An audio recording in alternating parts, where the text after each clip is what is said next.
The following content is provided under a Creative Commons license. Your support will help MIT OpenCourseware continue to offer high-quality educational resources for free. To make a donation or to view additional materials from hundreds of MIT courses, visit MIT OpenCourseware at ocw.mit.edu. All right, so let's try to discuss a bit how things relate to physics. Okay. So there's two main things I want to discuss. One of them is what curl says about force fields, and in particular, a nice consequence of that concerning gravitational attraction. Okay, so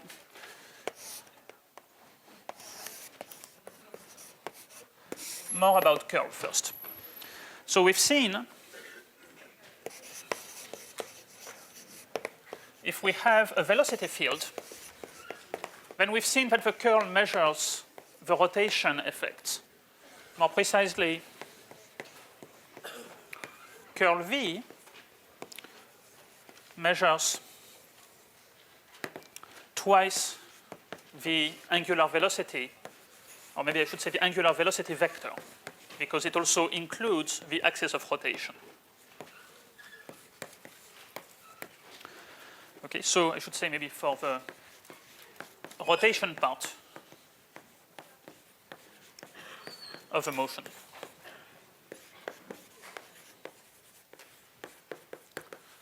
So for example,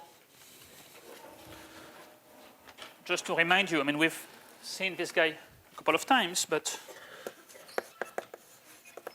if I give you a uniform rotation motion about the z-axis, so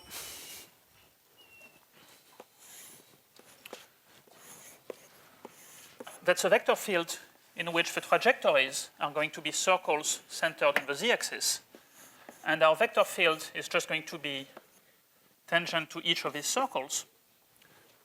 And if you look at it from above,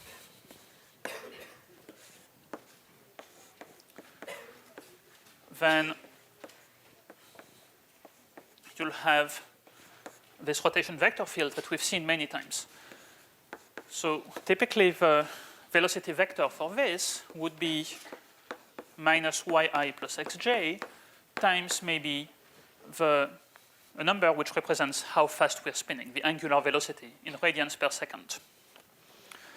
And then, if you compute the curl of this, you will end up with 2 omega times k. So now, the other kinds of vector fields we've seen physically are force fields. So the question is, what does the curl of a force field mean? What can we say about that? So the interpretation is a little bit less obvious, but let's try to get some idea of what it might be.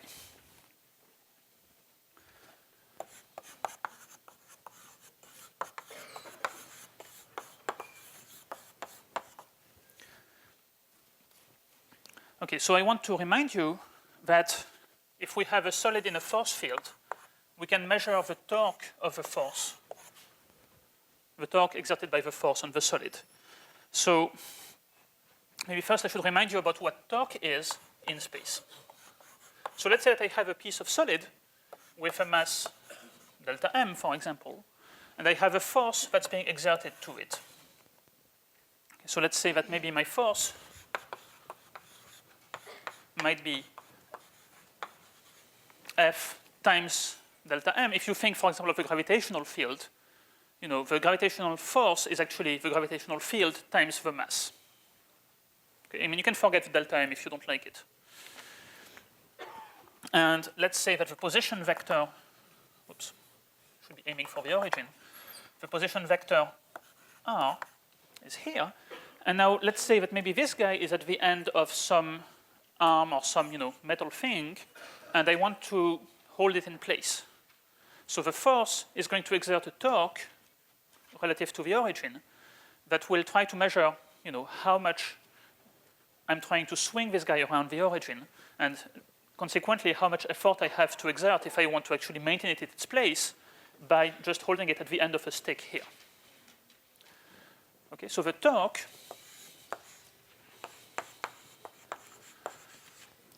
is now a vector, which is just the cross product of the position vector with the force.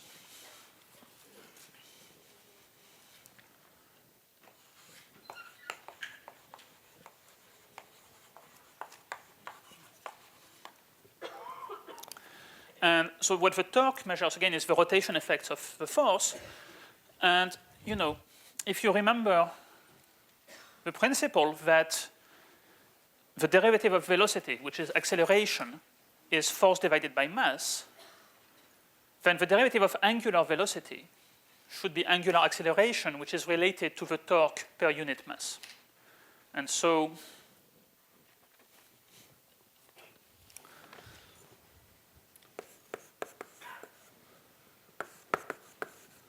let me just remind you, if I look at translation motions, say I'm just looking at a point mass, so there's no rotation effects, then force divided by mass is acceleration, which is the derivative of velocity. And so what I'm claiming is that for rotation effects, we have a similar law, which maybe you've seen in 801. At least, well, it's one of the important things of solid mechanics, which is that the torque of a force divided by the moment of inertia. I'm cheating a little bit here, but if you can see how I'm cheating, then I'm sure you know how to state it correctly. And if you don't see how I'm cheating, then let's just ignore the details. Is angular acceleration. And angular acceleration is the derivative of angular velocity.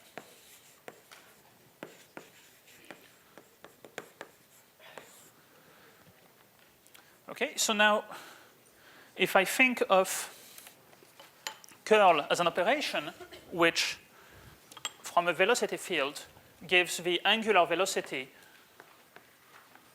of its rotation effects, then you see that the curl of an acceleration field gives the angular acceleration in the rotation part of the acceleration effects. And therefore, the curl of a force field measures the torque per unit moment of inertia. So it measures how much torque this force field exerts on a small test solid placed in it. So if you have a small solid somewhere, the curl will just measure how much your solid starts spinning if you leave it in this force field. So in particular, a force field with no curl is a force field that does not generate any rotation motion. So that means, if you put an object in there that's completely immobile, and you leave it in that force field, well, of course, it might accelerate in some direction, but it won't start spinning.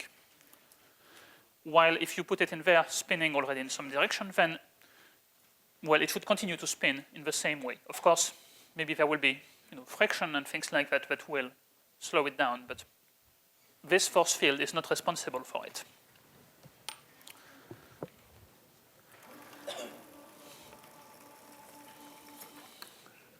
Okay, so the cool consequence of this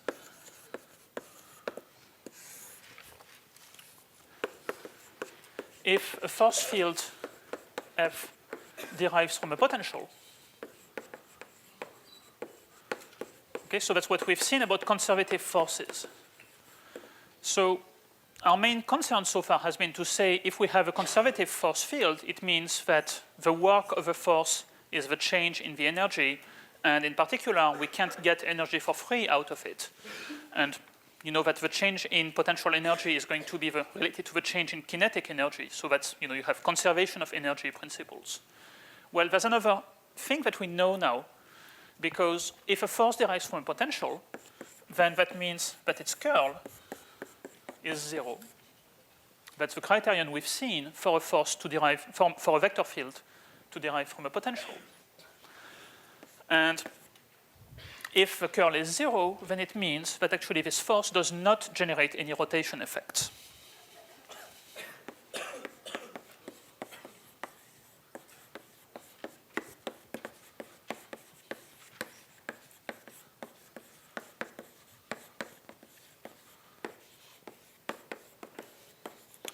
So, for example, if you try to understand where does the Earth come from, well, the Earth is spinning on itself as it goes around the sun.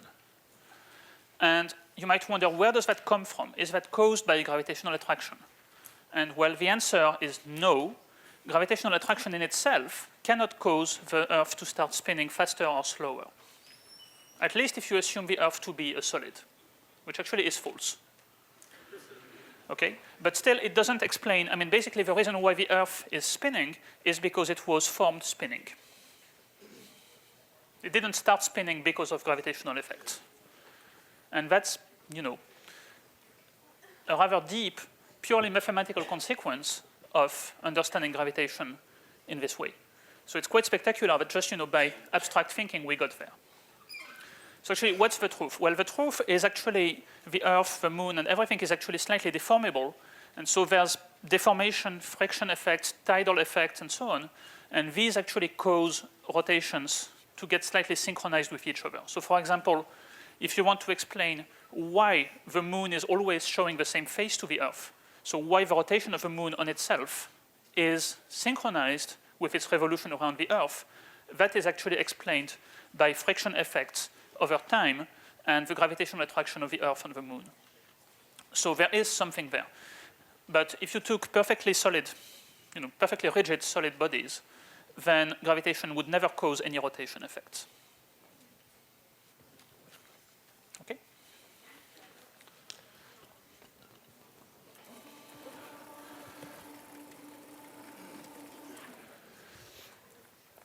So of course that tells us that we don't know how to answer the question of why is the Earth spinning. And well, that will be left for another physics class. I don't have a good answer to that. Okay. So that was kind of 801-ish. Let me now move forward to 802 stuff.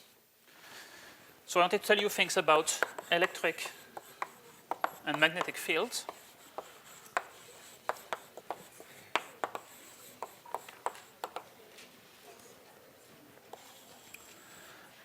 And in fact, something that's known as Maxwell's equations. So just a quick poll. If you have been taking, first of all, how many of you have been taking 802 or something like that? Okay, so that's not very many. So for most of you, this is a preview. If you've been taking 802, have you seen Maxwell's equations, at least part of them? Yeah, okay. So then I'm sure in that case you know better than me what I'm going to talk about because I'm not a physicist, but just in case. So Maxwell's equations govern how electric and magnetic fields behave, how they're caused by electric charges and their motions.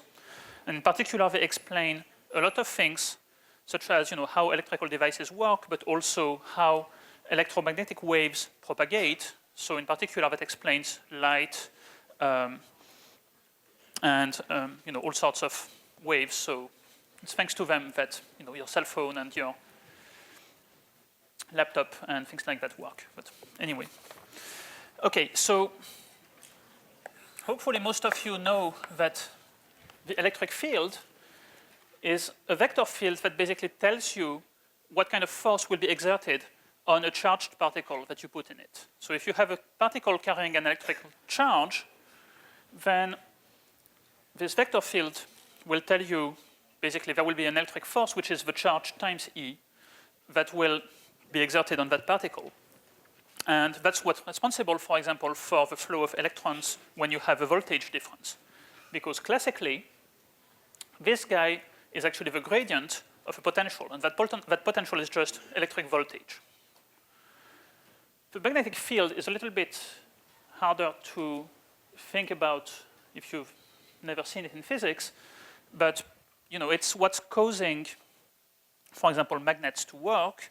And, well, basically it's a force that's also expressed in terms of a vector field, usually called B. Some people call it H, but I'm going to use B. And that force tends to cause, if you have a moving charged particle, then that will cause it to deflect its trajectory and start rotating in the magnetic field.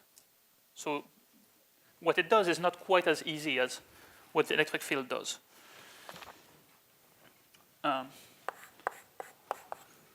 Just to give you formulas, the force caused by the electric field is the charge times the electric field, and the force caused by the magnetic field is, well, I'm never sure about the sign. Is that the correct sign? Good. Okay. So now the question is, we need to understand how these fields themselves are caused by the charged particles that are placed in them. And so there's various laws in there that explain what's going on. So let me focus today on the electric field. So Maxwell's equations actually tell you about div and curl of these fields. So let's look at div and curl of the electric field. So the first equation is called the Gauss-Coulomb law. And it says that the divergence of the electric field is equal to, so this is just a physical constant. What it's equal to depends on what units you're using. And this guy, rho, well, it's not the same rho as in spherical coordinates because physicists somehow patented the use of that letter first. It's actually the electric charge density. So it's the amount of electric charge per unit volume. So what this tells you is that divergence of E is caused by the presence of electric charge. In particular, if you have an empty region of space, or a region where nothing has electrical charge, then E has divergence equal to 0. So now, that looks like a very abstract, strange equation. I mean, actually, it's a partial differential equation satisfied by the electric field E. And that's not very intuitive in any way. Okay, so what's actually more intuitive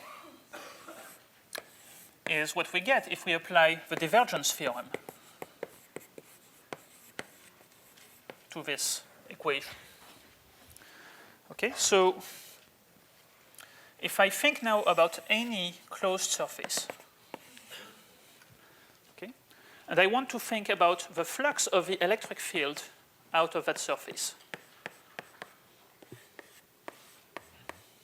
So we haven't really thought about what the flux of a force field does, and I don't want to get into that because there's no very easy answer in general.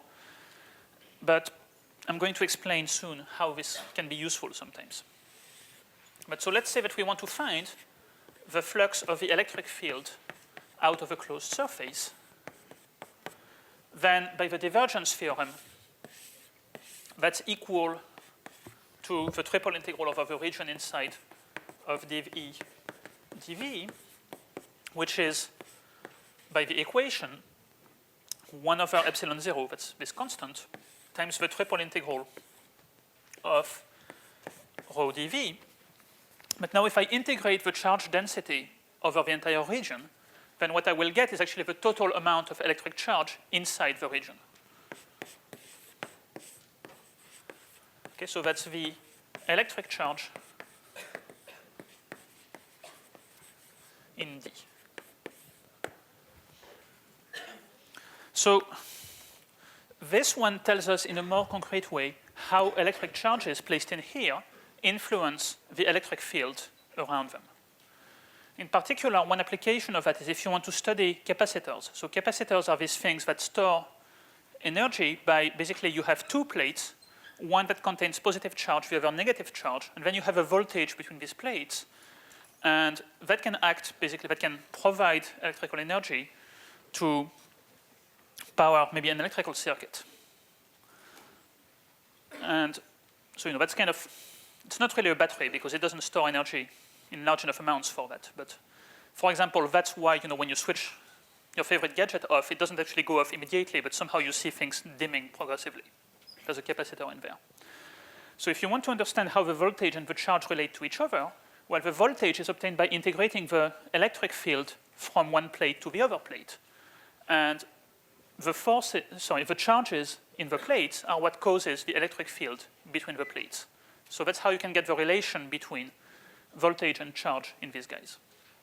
That's an example of application of that. Okay, now, of course, if you haven't seen any of this, then maybe it's a little bit esoteric, but that will tell you, part of what you will see in 802. Okay. Questions? I see some confused faces. Okay, well, don't worry. It will make sense someday.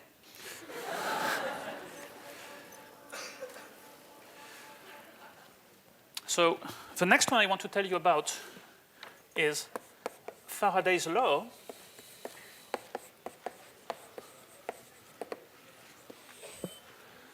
So in case you're confused, by the way, I should say Maxwell's equations. So there's 4 equations in the set of Maxwell's equations, and most of them don't carry Maxwell's name. I mean, that's a quirky feature of them. But so that one tells you about the curl of the electric field.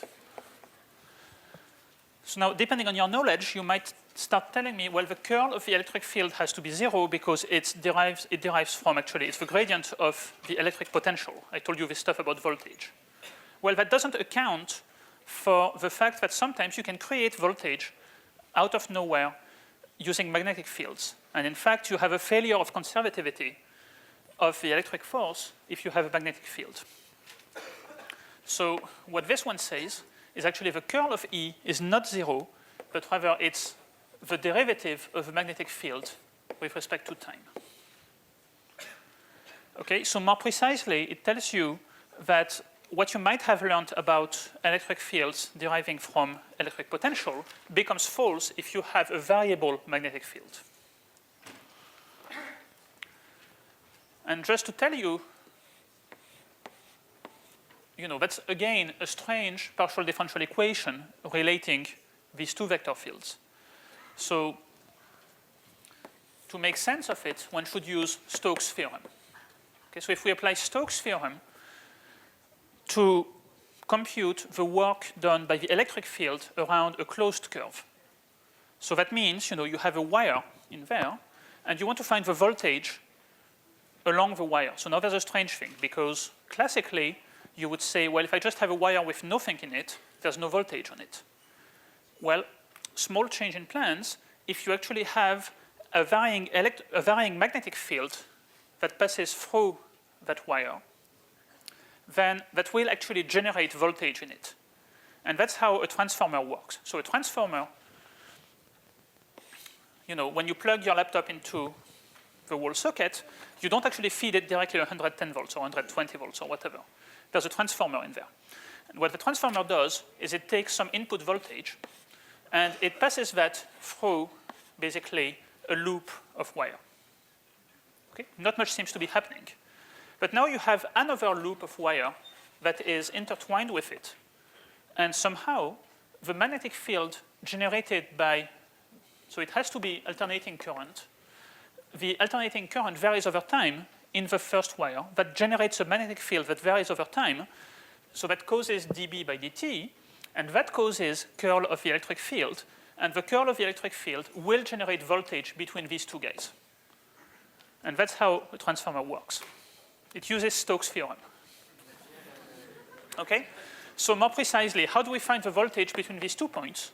Well, let's close the loop, and let's try to figure out the voltage inside this loop. So to find the voltage along a closed curve placed in a varying magnetic field, so we have to do the line integral along a closed curve of the electric field. And you should think of this as the voltage generated in this circuit. That will be the flux through this surface bounded by the curve of curl E dot ds. That's what Stokes' theorem says. And now if you combine with Faraday's law, you end up with the flux through S of minus dB dt. And of course, you could take, if your loop doesn't move over time. So I mean, actually, there's a different story if you start somehow taking your wire and somehow moving it inside the field. But if you don't do that, if it's the field that's moving, then you just can take the d by dt outside. But let's not bother. Okay, so again, what this equation tells you is that if magnetic field changes over time, then it creates, just out of nowhere, an electric field. And that electric field can be used to power things. Okay.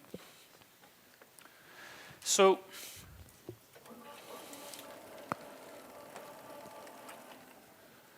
I don't really claim that I've given you enough details to understand how they work, but basically, these equations are at the heart of understanding how things like capacitors and transformers work.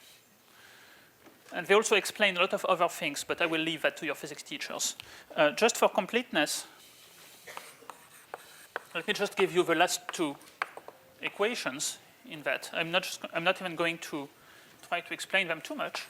So one of them says that the divergence of the magnetic field is 0, which somehow is fortunate because otherwise you would run into trouble trying to understand surface independence when you apply Stokes' theorem in here. And the last one tells you how the curl of the magnetic field is caused by motion of charged particles. So in fact, it says that the curl of B is given by this kind of formula, where J is what's called the vector current density. So it measures the flow of electrically charged particles. Okay, so you get this guy when you start taking charged particles, like electrons maybe, and moving them around. And of course, that's actually part of how transformers work, because I've told you, running the AC through the first loop generates a magnetic field. Well, how does it do that? It's thanks to this equation. If you have a current passing in the loop, that causes a magnetic field, and in turn, through the other equation, that causes an electric field, which in turn causes a current. So it's all somehow intertwined in a very intricate way, and it's really remarkable how well that works in practice. Okay, so I think that's basically all I wanted to say about 802. I don't want to, put your physics teachers out of a job. So if you haven't seen any of this before, I understand that this is probably not detailed enough to be really understandable, but hopefully it will make you a bit curious about that and prompt you to, take that class someday and maybe even remember how it relates to 1802.